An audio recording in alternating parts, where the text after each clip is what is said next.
வானை தொட்ட மேகம் இங்கே பூவை தொட்ட தாகம் என்ன தேனை தொட்ட வண்டு இங்கே காற்றில் விட்ட செய்தி என்ன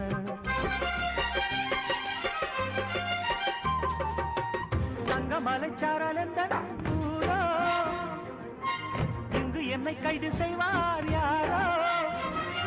அன்பாய் ஒரு தெய்வம் வந்து தாளாட்டுதே நெஞ்சில் புது சந்தம் வந்து நீரூற்றுதே கண்ணில் ஒரு மின்னல் கண்டேன் என்னை என்று கண்டு கொண்டேன் பொன்மாங்குயில்